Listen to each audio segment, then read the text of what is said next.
നമ്മുടെ ശബരിമല സ്വർണ്ണക്കൊള്ള വിഷയത്തിൽ ഞങ്ങളുടെ ഡിമാൻഡ് എന്താണെന്ന് ആ ദേവസ്വം മന്ത്രി രാജിവെക്കുക, ഗവൺമെൻറ് ഈ കേസുകളിൽ ഇടപെടാതിരിക്കുക. ഇവിടെ സ്പെഷ്യൽ ടീമിനെ വെച്ചിട്ടുണ്ടല്ലോ, ആ സ്പെഷ്യൽ ടീമിൽ ഗവൺമെൻറ് സമ്മർദ്ദം ചെലുത്താതിരിക്കുക. ഇതാണ് ഞങ്ങളുടെ ഡിമാൻഡ്.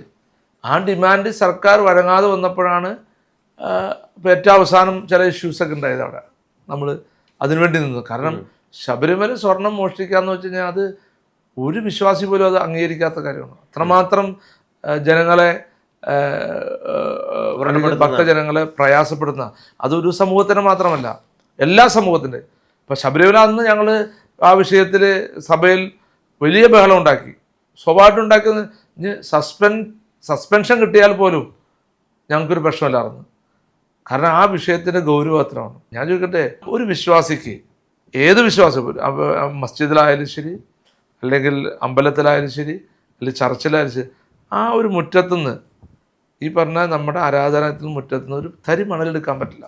കാരണം വിശ്വാസം നമ്മളെ അത് അനുവദിക്കില്ല. പക്ഷെ ഇവിടെ അതല്ല ചെയ്തത്, ഇവിടെ സ്വർണം മോഷ്ടിക്കുകയാണ് ചെയ്തത്. അപ്പോൾ ആ വിഷയത്തിൽ ഞങ്ങൾ വളരെ അഗ്രസീവായി സഭയിൽ പ്രശ്നം ഉണ്ടാക്കുകയും ബഹളം ഉണ്ടാക്കുകയൊക്കെ ചെയ്തു. ഇനി അതിൻ്റെ പേരിൽ സസ്പെൻഷൻ കിട്ടിയാൽ പോലും, ശബരിമല വിഷയത്തിൽ സസ്പെൻഷൻ കിട്ടിയാൽ പോലും ഒരു പ്രശ്നമില്ല എന്നുള്ള നിലപാടാണെന്ന് ഞങ്ങൾക്കുണ്ടായത്. അതാണ് ഞങ്ങൾ അത്ര അഗ്രസീവായത്, ഏറ്റവും ഒടുവിൽ അഗ്രസീവായി ഉണ്ടായ കാരണമൊക്കെ. അതേ തുടർന്നുണ്ടായ കേസുകളൊക്കെ എങ്ങനെ നേരിടാനാ? ഭയമുണ്ടോ?